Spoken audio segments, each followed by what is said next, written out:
The Jarl collapsed at the high table. One moment he was laughing, drinking, celebrating his 60th winter with 300 guests.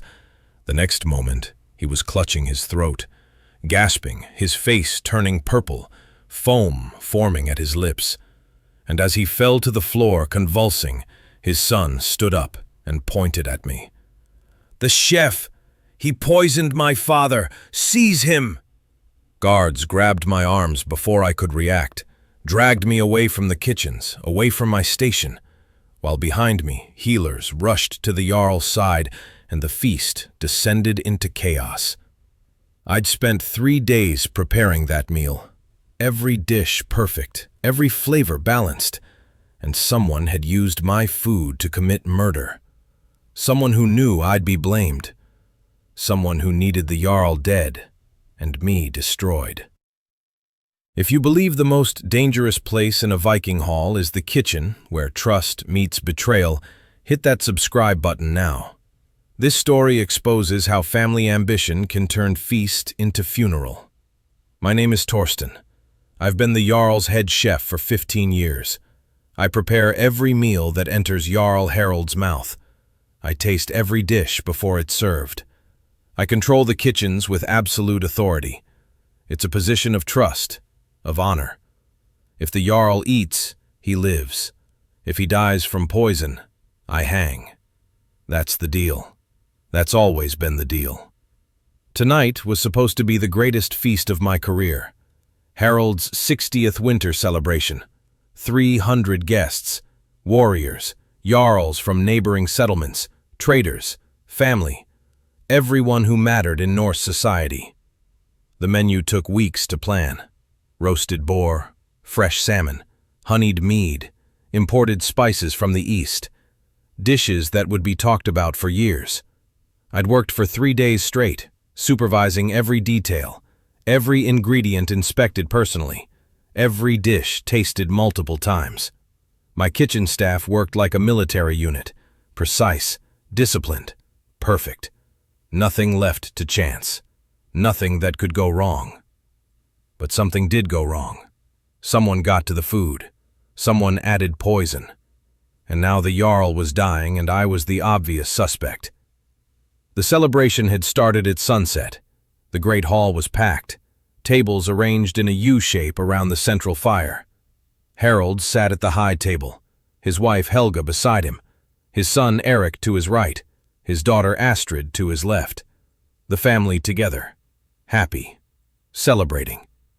I'd served the first course myself, smoked fish with fresh bread, watched Harald take the first bite, saw him smile, nod approval. Perfect start. The second course came from the kitchens, roasted vegetables, cheese. Harald ate heartily, drank his mead, laughed with his guests, everything proceeding exactly as planned. The third course was the main event, the roasted boar. It had been cooking for 12 hours, the meat falling off the bone, the skin crispy, the smell filling the entire hall.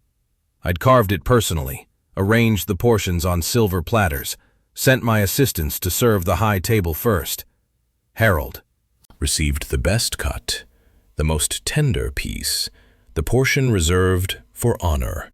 He ate it with obvious pleasure, praised the cooking, called me over personally. "Torsten, this is magnificent. The best boar I've ever tasted. You've outdone yourself." "Thank you, my lord. It's an honor to serve you. 15 years you've fed me. 15 years of perfect meals. I'm lucky to have you." He raised his drinking horn. "To Torsten, the finest chef in all of Norse lands." The hall erupted in cheers. I bowed, returned to the kitchens, feeling proud, accomplished. Everything was perfect, absolutely perfect. Then the screaming started. I ran back to the hall.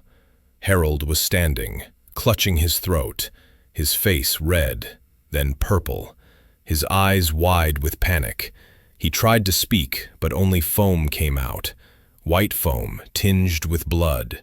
He fell backward, crashed into the table, cups and plates scattering, Helga screaming, Astrid crying, Erik standing up, his face showing shock and something else, something that looked almost like satisfaction.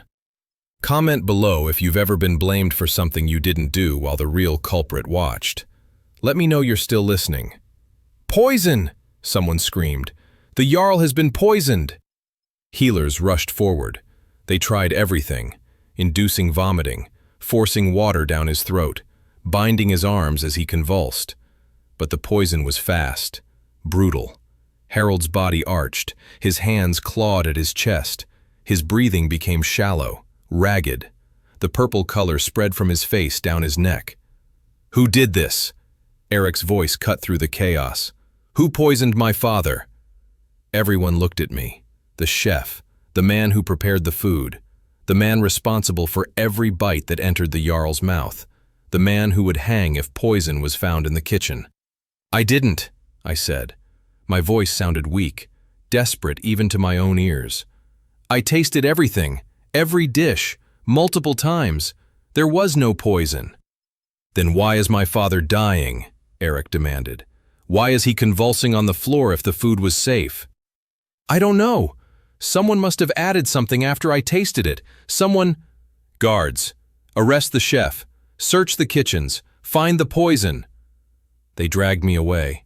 I saw my kitchen staff being rounded up, saw guards tearing through my workspace, overturning pots, breaking jars, looking for evidence, looking for the poison that would condemn me.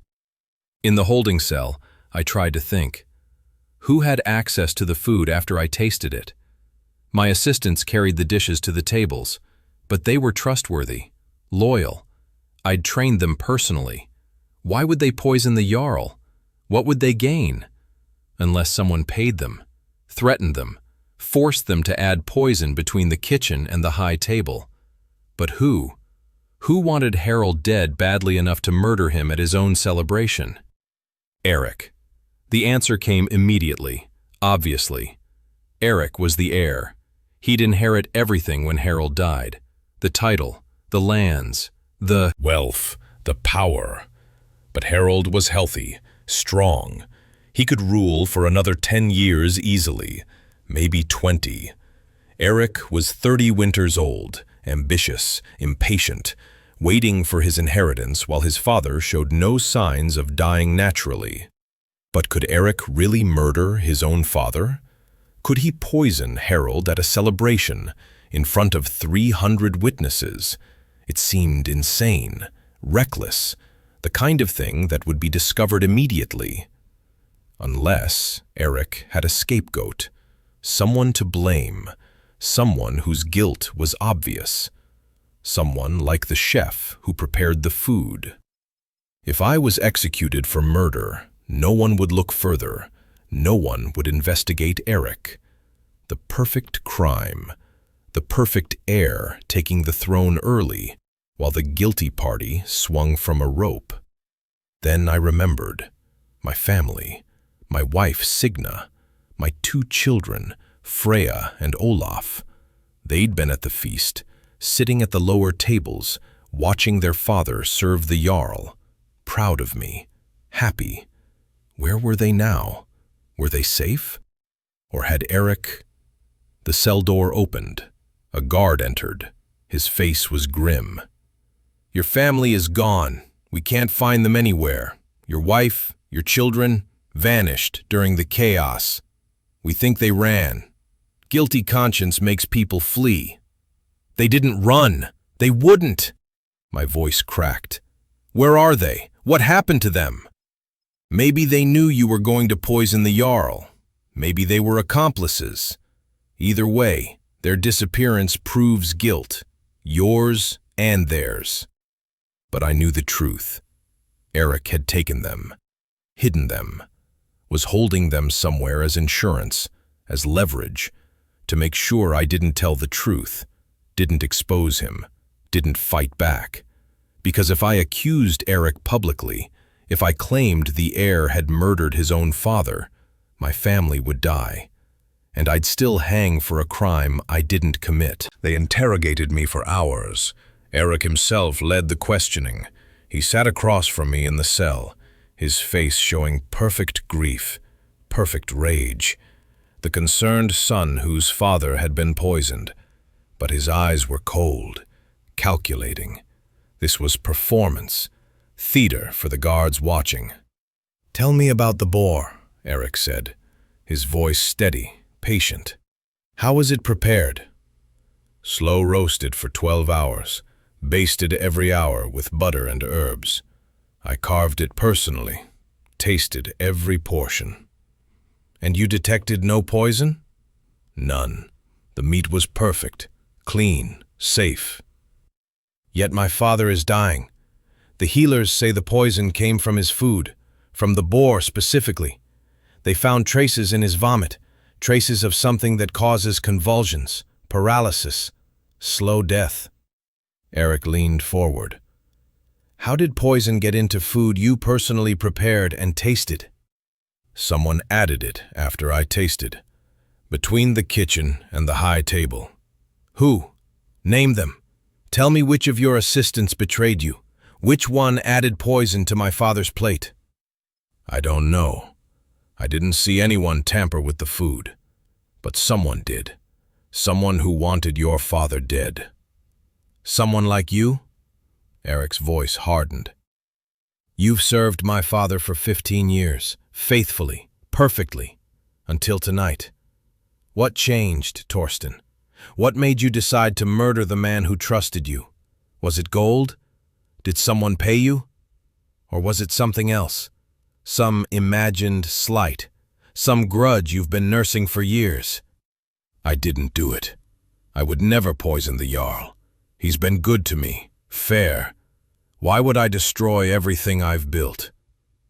"Because you're ambitious. Because you wanted more than a chef's life. Because someone offered you something irresistible." I looked at Erik carefully, at his performance, at the way he controlled the narrative, forcing me to defend, to explain, never letting me attack, never giving me space to accuse him. "Where is my family?" I asked quietly. Erik's expression didn't change. "Your family fled, vanished during the chaos. That proves guilt. Innocent people don't run." "They didn't run. They were taken, hidden, by someone who wants leverage over me, someone who needs me to stay silent, someone who committed the real crime and needs a scapegoat." "That's quite a conspiracy theory. You think someone murdered my father and framed you? Who would do such a thing?"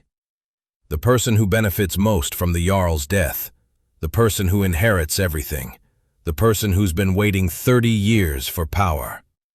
Would you stay silent to protect your family or speak truth knowing they'll die? Tell me in the comments." Erik's mask slipped, just for a second. His eyes went hard, dangerous.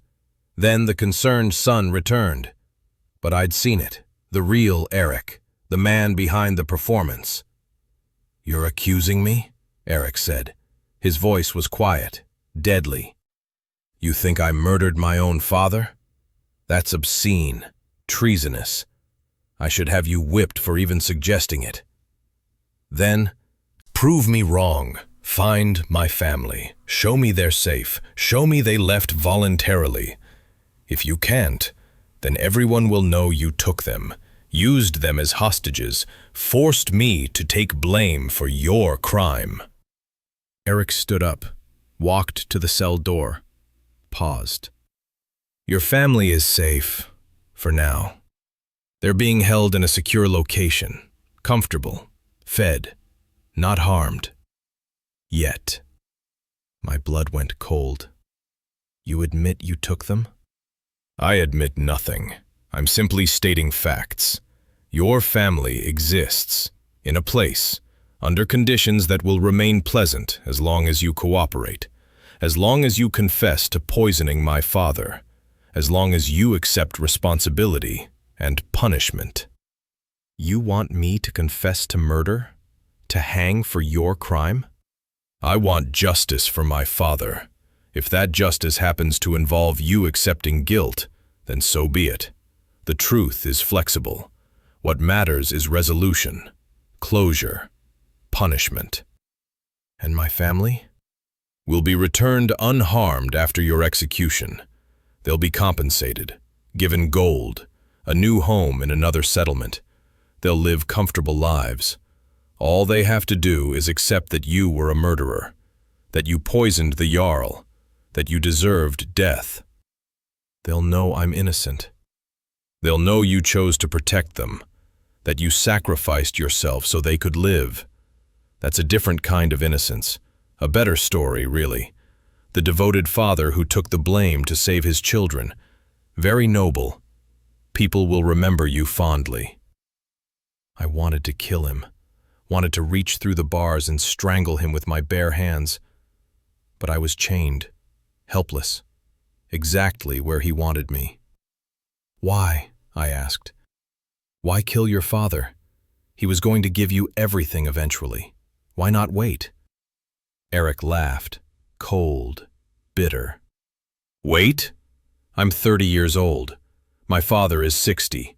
He could live another 20 years. By the time I inherit, I'll be 50. Old, past my prime, past my chance for glory, for conquest, for building something greater than what he built. I don't want to inherit a kingdom. I want to forge one. And I can't do that as an old man waiting for his father to finally die. So you murdered him. I removed an obstacle. I accelerated succession. I took what should have been mine years ago. That's not murder. That's ambition. That's what Vikings do. We take what we want. We don't wait for permission. Vikings fight with honor. You're not a Viking. You're a coward who poisons old men at feasts. Erik's face darkened. I'm the future Jarl, and you're a dead man. The only question is whether you die alone or whether your family joins you. That choice is yours. Confess, and they live. Fight, and they die. Simple. He left. The door slammed. I sat in the darkness thinking about my options. Confess to a crime I didn't commit and save my family, or tell the truth and watch them executed before me. Die with honor or die with family intact. Not really a choice at all. But there had to be another way. Had to be evidence, proof, something that would expose Erik before my trial, before my confession, before my family was murdered to keep them quiet. The poison. Where did Erik get it? How did he add it to the food? Who helped him? There had to be a trail, had to be witnesses, people who saw something, knew something. Erik wasn't clever enough to do this perfectly. He'd made mistakes, left evidence. I just had to find it before time ran out. A soft voice whispered through the bars. Chef Torsten, are you awake? I looked up. One of my kitchen assistants, young Birger, barely 18 winters. He'd worked for me for 3 years. Good kid, reliable, terrified right now. Birger, what are you doing here? I had to tell you, had to warn you. Erik came to me 3 days before the feast, offered me gold, so much gold. Said all I had to do was add something to the Jarl's food. Said it was medicine, something to help Harald's digestion, make the meal easier on his old stomach. You added poison to the Jarl's food? I didn't know it was poison, I swear. Erik said it was medicine. He showed me a small vial, clear liquid, said to add it to the boar portion meant for the high table. Just a few drops, right before serving. He said it would make the Jarl feel better, help him enjoy the feast more. So you did it? Yes. I'm so sorry. I'm so sorry. I didn't know, didn't realize. Erik seemed sincere, said he was worried about his father, wanted to help him. The gold was just payment for helping, for keeping it quiet because Harald would be embarrassed if people knew he needed digestive medicine. I wanted to rage at Birger, to scream that he'd destroyed everything. But the boy was manipulated, used. Erik had played him perfectly, given him a story that made sense, made the crime seem like kindness. "Where is the vial? Did you keep it?"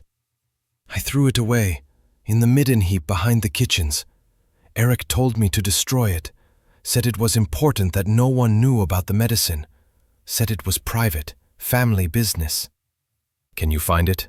Can you retrieve it and bring it to the guards?" "If I do that, I'll be executed too. I helped poison the Jarl. I'm guilty. Erik will make sure everyone knows I was his accomplice." "But you didn't know. You were tricked, manipulated. That's different than deliberately murdering someone." "The law doesn't care about intention, only action. I gave the Jarl poison. That makes me a murderer. I'll hang beside you." Unless there was another way. Unless Birger could testify, could expose Erik's planning, his manipulation, his procurement of poison. That might be enough, might save my family, might expose the real killer before my execution. "Help me," I said. "Testify at my trial. Tell everyone what Erik did, what he asked you to do. We can stop him, together." Birger's face showed terror. "If I testify, Erik will have me killed. You know he will. I'll never make it to trial alive." "Then we're both dead, and my family dies, and Erik becomes Jarl, and gets Away with murdering his father. Is that what you want? To let him win?" Birger hesitated, wavered, then nodded. "I'll testify. I'll tell the truth, even if it kills me. Because you're right. Erik can't win. Can't get away with this." Now I had a witness, a chance. All I needed was time. The trial was set for dawn, 3 days away. 3 days to find evidence, to build a case, to expose Erik before he could execute me and silence Birger. 3 days to save my family and clear my name. Birger was released from questioning. He was a witness, not a suspect. The guards didn't know he'd been the one to add the poison, didn't know Erik had manipulated him. They thought he was just another kitchen assistant who'd been questioned and cleared. Perfect cover for searching the evidence. I needed him to find 3 things: the vial he'd thrown away, proof that Erik had purchased poison, and witnesses who'd seen Erik meeting with Birger or acting suspiciously before the feast. The first night after the feast, Birger searched the midden heap.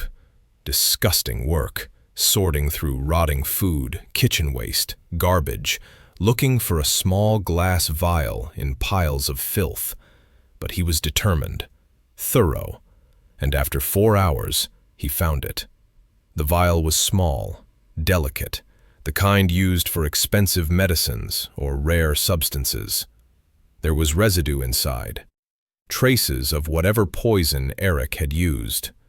Birger washed it carefully, wrapped it in cloth, hid it in the kitchens where only he could find it. "I have the vial," he whispered through my cell bars the next morning. "It still has traces inside, enough for the healers to test, to prove it's poison, not medicine." "Good. Now we need to prove Erik bought it. Where do you get poison in a Norse settlement? Who sells it?" "There's a healer, old woman named Ragna.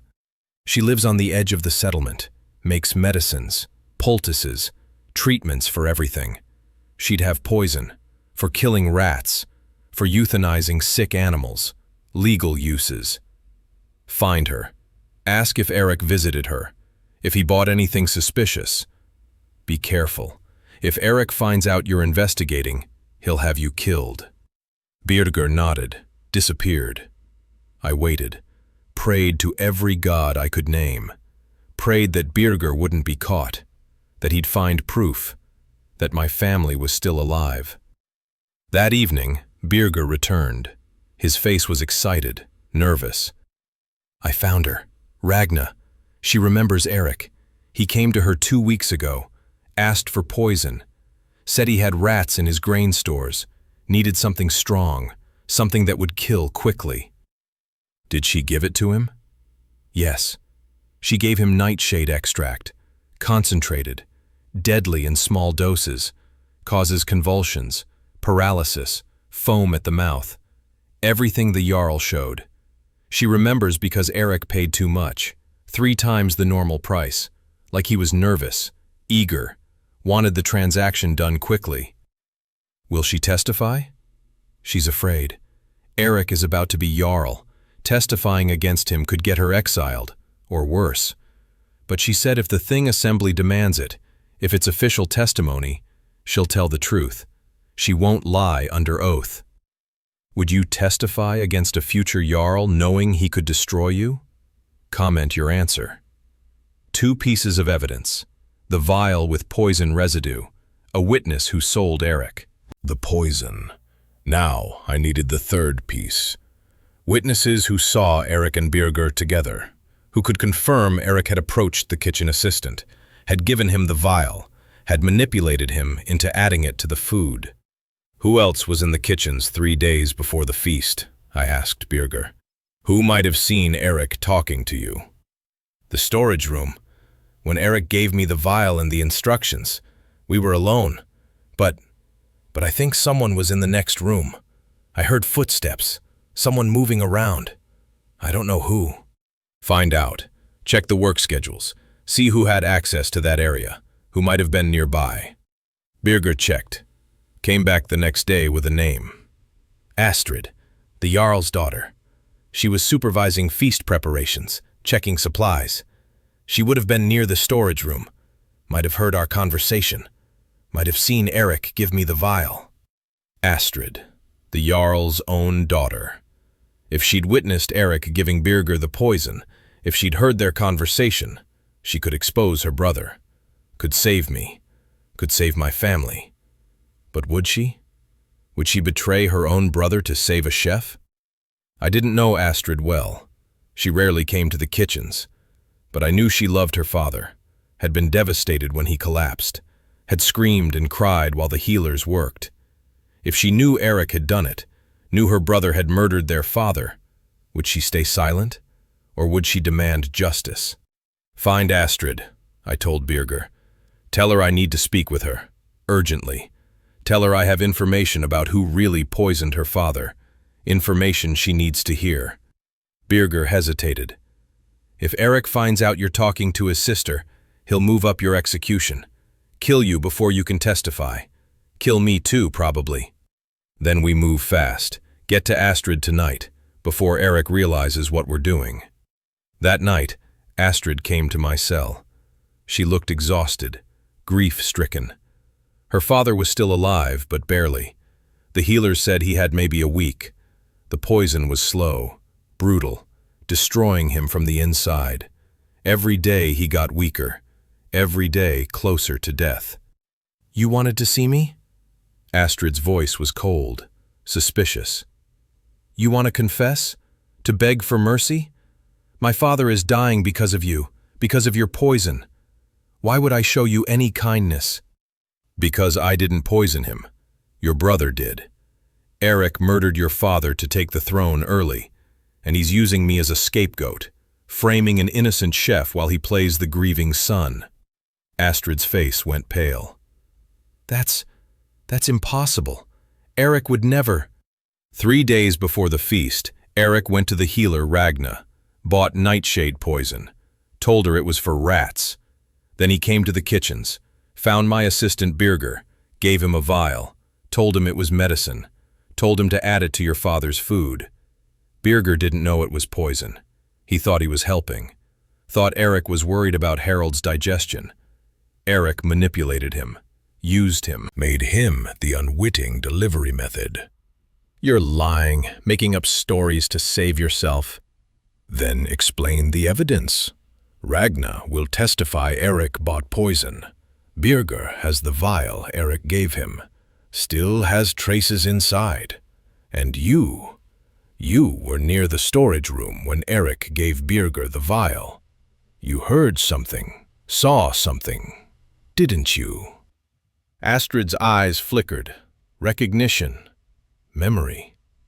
I heard voices. Erik's voice. And someone younger. They were talking about helping Father. About making the feast special. I didn't think anything of it, just assumed Erik was coordinating with the kitchens. Did you see what Erik gave the other person? I saw him hand something over. Small. Glass, maybe. I couldn't see clearly, but Birger took it, put it in his pocket.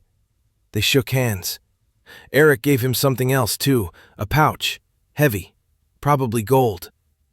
Erik paid Birger to poison your father, used medicine as cover, made a kitchen assistant into an accomplice. Then, when Harald collapsed, Erik blamed me, the obvious suspect, the chef who controls the food, the perfect scapegoat. Astrid was crying now, silent tears. Why? Why would Erik kill Father? He's the heir. He was going to inherit everything anyway. But not for years, maybe decades. Your father is healthy, strong, could rule until he's 80. Erik didn't want to wait, didn't want to inherit as an old man. He wanted power now, while he's still young, still capable of conquest, of building an empire. So he removed the obstacle, murdered his own father for ambition. Where is your proof? The vial? The witness testimony? Birger has the vial, hidden. He'll present it at trial. Ragna will testify about selling Erik the poison. And you need to tell the Thing Assembly what you heard, what you saw. Your testimony is the key. Without you, it's just a chef's desperate accusation. With you, it's credible, undeniable. The Jarl's own daughter exposing her brother's crime. Astrid stood up, paced the cell, wrestling with the decision. Betray her brother, or let him murder their father? Family loyalty, or justice? It wasn't an easy choice. If I testify, she finally said, Erik will never forgive me. Our family will be destroyed, torn apart. Everything Father built will collapse. If you don't testify, Erik becomes Jarl through murder, rules through lies, and your father dies knowing his son betrayed him, killed him. That's a worse legacy. That's true destruction. What about your family? Erik said they disappeared. Are they hostages? Yes, he's holding them, using them as leverage, to force my confession, to keep me silent. If I speak the truth, he kills them. If I confess to his crime, they live. That's the choice he gave me. Then I'll find them. I'll make sure they're safe before the trial. Erik can't touch them if they're protected, if they're with me. For the first time in days, I felt hope. The Thing Assembly gathered at dawn. 300 warriors and citizens formed the judgment circle. Jarl Harald was there too, carried on a litter. Still alive, but barely. His face was gray, his breathing shallow. The healers had given him days at most. He'd insisted on attending, said he wanted to see justice served before he died. I stood in chains at the center, Erik beside me, playing the grieving son. His face showed perfect sadness, perfect rage, the performance of a lifetime. But I saw his eyes flick to the edges of the assembly, looking for threats, looking for Astrid. She hadn't been seen since last night. Erik was nervous, wondering if his sister would appear, if she'd testify. "This assembly is called to judge murder," the law speaker announced. "Jarl Harald was poisoned at his own feast. The accused is Torsten, head chef. The evidence is clear. Poison came from his kitchens, from food he prepared. Torsten, how do you plead?" "Not guilty. I did not poison the Jarl. I was framed by the real murderer. someone who needed a scapegoat, someone who benefits from Harald's death. The crowd murmured. Erik stepped forward. My father is dying because of this man, because he put poison in our food. The evidence is overwhelming. He should confess, accept punishment, end this quickly. I have evidence, I said loudly. Evidence that proves my innocence. Evidence that exposes the real killer. I demand the assembly hear it before judgment. What evidence? The law speaker asked. What could possibly prove you're innocent when the poison came from your kitchen? Call Birger, my kitchen assistant. He has testimony that will change everything. Birger stepped forward, terrified but determined. He held the small vial wrapped in cloth. 3 days before the feast, Erik approached me, gave me this vial, told me it was medicine, said the Jarl needed help with digestion, asked me to add a few drops to Harald's food, paid me gold to do it and keep it secret. The assembly erupted. Shouts of disbelief, accusations. Erik's face went white. That's a lie. This kitchen assistant is lying to save his master. They're both guilty, both conspirators. Then explain the vial. Birger held it up. This contains nightshade poison. The same poison killing the Jarl. Erik gave this to me, told me to add it to the food. I didn't know it was poison. Thought I was helping, thought it was medicine. You're fabricating evidence. That vial could be from anywhere. This proves nothing. Would you believe a kitchen assistant over a Jarl's son? Comment who seems more credible. Call the healer Ragna, I said. She sold Erik the poison 2 weeks ago. She'll confirm it. An old woman pushed through the crowd. Ragna. Small. Ancient. But her voice was strong, clear. I sold nightshade extract to Erik 2 weeks ago. He said it was for rats. Paid 3 times the normal price. Seemed nervous, eager. I remember because wealthy customers usually haggle. Erik just threw Gold at me and left quickly. More lies, Erik shouted. This is conspiracy. They're all working together. They've been paid to testify against me. This is obvious manipulation. Then explain why you visited a healer who sells poison, the law speaker said. His voice was hard, suspicious. Why did you buy nightshade? What did you use it for? I did have rats. In my grain stores. I needed poison. There's nothing suspicious about that. Every household buys poison for pests. But you gave it to Birger, told him to add it to your father's food. Why would you do that if you weren't trying to murder him? I didn't give him anything. These people are lying, all of them. Can't you see? This is an elaborate conspiracy to frame me, to make me look guilty when the real killer is standing right there in chains. Then call your witness, I said. Call Astrid, your sister. She was near the storage room when you gave Birger the vial. She heard you, saw you. Let her testify about what happened. Erik's face went from white to red. My sister is grieving, devastated by our father's condition. She's not fit to testify. Leave her out of this. Because she'll tell the truth? I pushed. Because she'll expose you? Because she saw everything and you know it? Where is Astrid? Harald's voice, weak, barely audible, but present. Everyone turned. The Jarl was trying to sit up, trying to speak. Where is my daughter? I want to hear her testimony. Now. Astrid appeared at the edge of the assembly. She'd been hiding, waiting. Beside her were 3 people. My wife Signa, my children Freya and Olaf. Alive, safe, protected. Astrid had found them, freed them from wherever Erik had hidden them. Father, Astrid said, walking to the center. I'm here, and I have testimony. About Erik, about what he did. No! Erik lunged toward her. Guards grabbed him, held him back. You don't know anything. You weren't there. Don't testify. Don't destroy our family. Our family is already destroyed, Astrid said coldly. You destroyed it when you murdered our father, when you bought poison and manipulated a kitchen assistant, when you framed an innocent chef and held his family hostage. I saw you, Erik. 3 days before the feast, in the kitchen storage room. You gave Birger a vial. You gave him gold.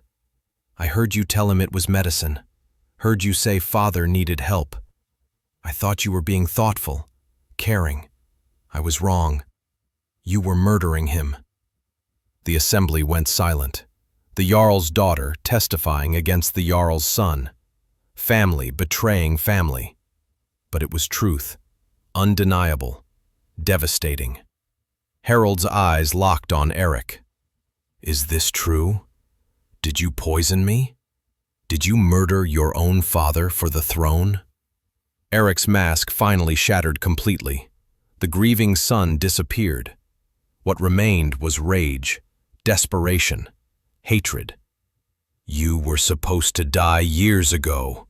You're old, weak. You should have stepped down, given me the throne.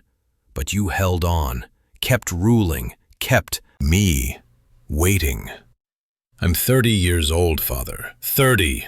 I've waited long enough. So you killed me. I freed myself. I took what should have been mine, what I deserved. You were the obstacle, the problem. I removed you. That's what Vikings do. We take what we want. Vikings fight with honor. You poisoned an old man at his own feast. There's no honor in that, no glory, just cowardice. Erik laughed, bitter, broken. Honor, glory, those are words for fools. Power is all that matters. And I would have had it, should have had it. If these people hadn't interfered, if your daughter hadn't betrayed me, if the chef had just confessed and died quietly. The law speaker stood up. The evidence is clear. The testimony is consistent. Erik purchased poison, gave it to Birger, manipulated him into adding it to the Jarl's food, framed Torsten to hide his crime, held the chef's family hostage. This is murder. This is treason. This is patricide. What is the assembly's judgment? Guilty! 300 voices roared as one. What is the sentence? Death! Harald looked at his son, the boy he'd raised, the heir he'd trusted. You broke my heart more than you broke my body. I would have given you everything eventually. The throne, the power, the legacy. All you had to do was wait, be patient, prove yourself worthy. Instead, you proved yourself a murderer, a traitor, unworthy of the name you carry. I don't need your approval. I don't need your forgiveness. I needed your throne, and I almost had it. But you failed, and now you have nothing. Not the throne, not your family, not even your name. You'll die as a traitor, and no one will remember you with anything but shame. They took Erik away. He didn't fight, didn't resist, just walked to his execution with his head high, defiant to the end, refusing to show regret or remorse. He died at noon, quick, clean, more mercy than he'd shown his father. Harald survived, barely. The healers worked for weeks, purging the poison, fighting the damage it had done to his body. He'd never be fully healthy again. The poison had weakened him permanently. But he lived. Stubborn old warrior refusing to die before seeing his son executed, refusing to let Erik win, even in death. My family returned home. Signa held me for hours, crying, relieved, traumatized by their captivity, but alive, whole. Erik had kept them in a storage building on the edge of the settlement, locked in, guarded, fed, but imprisoned. Astrid had found them using information from Erik's personal guards, men who'd been uncomfortable with holding women and children hostage, who'd talked when the Jarl's daughter demanded answers. "I thought we'd die," Signa whispered. "Thought Erik would kill us to keep his secret, to silence us. When Astrid appeared with guards, when she freed us, I couldn't believe it, couldn't believe we'd survived." "Astrid saved us all," I said. "She chose truth over family, justice over loyalty. That took courage most people don't have." "Will the settlement accept her? Or will they blame her for betraying her brother?" "They'll accept her. She exposed a murderer, saved a Jarl, freed hostages. She's a hero, not a betrayer." The settlement did accept Astrid. More than accept, they honored her, called her brave, righteous. A woman who valued truth over comfort, who'd made the hardest choice possible and made it correctly. Harald was proud, said she'd proven herself worthy of leadership. When he eventually died, from old age this time, not poison, Astrid would become Jarl. Not Erik's children, if he'd had any, not distant male relatives. Astrid, the daughter who'd saved her father and her people. As for me, I returned to the kitchens, but everything was different now. Every meal I prepared carried weight, significance. People watched me cook, watched me taste, watched me serve. Not with suspicion, with respect, with awareness that I'd been falsely accused, framed, nearly executed, and I'd fought back, found evidence, exposed the truth. Warriors started coming to the kitchens, asking questions, wanting to talk. They'd never done that before. Chefs were invisible. Support staff, necessary but not worthy of conversation. Now they saw me differently, as someone who'd survived conspiracy, who'd protected his family, who'd refused to confess to a crime he didn't commit, even when threatened with death. "You could have confessed," Captain Bjorn said one day. He'd come to the kitchen requesting a special meal. "Could have died quickly, saved everyone trouble. Why didn't you?" "Because I was innocent. Confessing would have been a lie, and lies have consequences. If I'd confessed, Erik would have become Jarl, would have ruled through murder, would have set a precedent that poisoning your way to power was acceptable. I couldn't let that happen." "Even if it cost your life?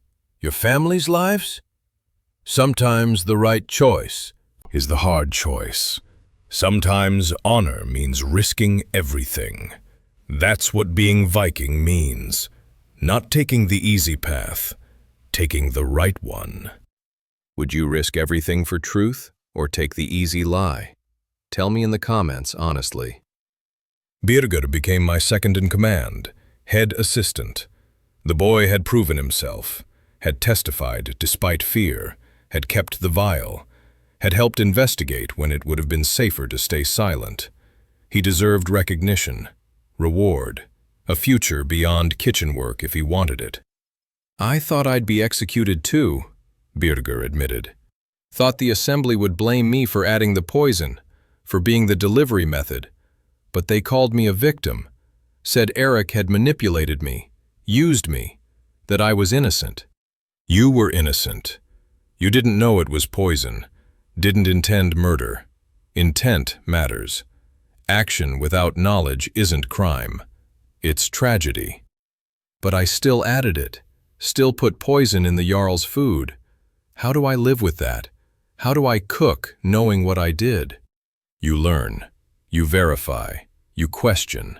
You never trust blindly again. Erik taught you a hard lesson, that people lie, that authority doesn't guarantee truth, that you have to think for yourself. Use that lesson. Become better. Become someone who can't be manipulated. Ragna the healer was honored too, called before the Thing assembly, praised for her honesty, for testifying against a powerful man, for risking retaliation to speak truth. Harald gave her gold, land, protection. Made sure everyone knew that honesty was valued, that witnesses who spoke truth would be rewarded, not punished. I almost didn't testify, Ragna told me later. Almost stayed silent. Erik was about to be Jarl. Accusing him seemed like suicide, but my conscience wouldn't let me. I sold him poison knowing what it could be used for. Didn't question, didn't refuse, just took his gold and gave him death. I was complicit in my own way. Testifying was the least I could do. You saved lives. Mine, my family's, Harald's eventually. That's not complicit. That's heroic. 6 months later, Harald held another feast, his first since the poisoning. The settlement had been nervous, worried. Would anyone attend? Would anyone eat food prepared by the same chef? Would the memory of that night be too strong, too traumatic? But they came. All 300 original guests, plus more. They came because Harald insisted, because he trusted me, because refusing to feast was letting Erik win, letting fear dominate, letting one traitor's crime destroy Viking tradition forever. I prepared the menu personally, every dish chosen for symbolism, for meaning. Roasted boar again, the same dish Erik had poisoned, but this time prepared with transparency, cooked in the main hall where everyone could see, tasted by volunteers from the crowd, served by Harald himself to prove trust, to prove the kitchens were safe, to prove we'd learned, adapted, survived. Harald stood up, raised his drinking horn. His voice was Weaker than before. The poison had damaged him, but his spirit was strong, unbroken. 6 months ago, someone tried to kill me at my own feast, tried to poison me, frame an innocent chef, destroy trust between Jarl and people. That person failed. He's dead. We're alive. And tonight, we celebrate survival. We celebrate truth.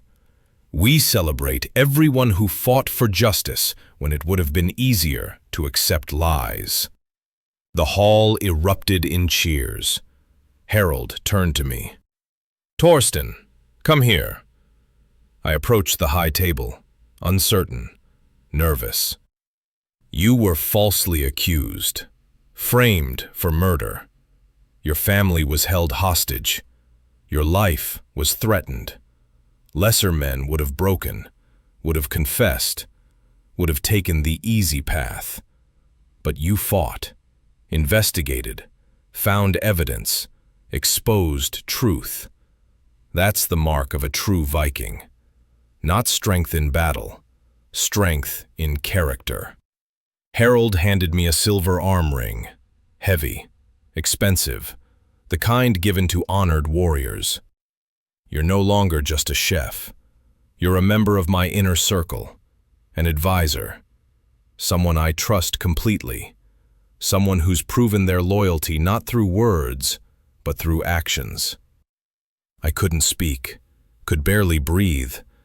The honor was overwhelming, unexpected. I just wanted to survive, to protect my family, to clear my name. And now I was being elevated, recognized, given status beyond anything I'd imagined. Thank you, my lord. I don't deserve... You deserve everything. You saved my life, my daughter's honor, my settlement's future. That's worth more than any arm ring, more than any title. But it's what I have to give, so take it, wear it. Remember that honor isn't given, it's earned, and you've earned it. The feast continued late into the night. Laughter, songs, stories. The trauma of 6 months ago slowly fading, being replaced by new memories, better memories, proof that one man's evil couldn't destroy a community's spirit. As I watched people eat my food, trust my cooking, celebrate survival, I thought about Erik, about ambition that turned to murder, about patience he couldn't muster, about power he'd wanted so badly he'd killed for it, and lost everything. If you believe true power comes from earning trust, not seizing thrones, hit that subscribe button now. Tell me in the comments, would you wait for inheritance or take it by force? Would you poison for power or earn it honestly? In the world of Vikings, ambition without honor destroys everything it touches. Family bonds break when tested by greed, and every tale of poisoned feasts ends with truth and blood. Erik wanted the throne, wanted power, wanted recognition. He got death, shame, erasure from history. His name became a warning, a cautionary tale about what happens when ambition overrides morality, when patience fails, when murder seems like the easy path. Meanwhile, I'm still cooking, still serving, still honoring the trust placed in me. But now, I'm also advising, counseling, helping Harald rebuild what Erik tried to destroy. Teaching others that truth matters, that integrity has value, that sometimes the hardest choice is the right choice. My family is safe. My name is cleared. My honor is restored. And every day I wake up grateful. Not for the arm ring, not for the status, but for the fact that we survived, that we chose truth over comfort, that we fought when it would have been easier to surrender. Skål, warriors, until the next saga.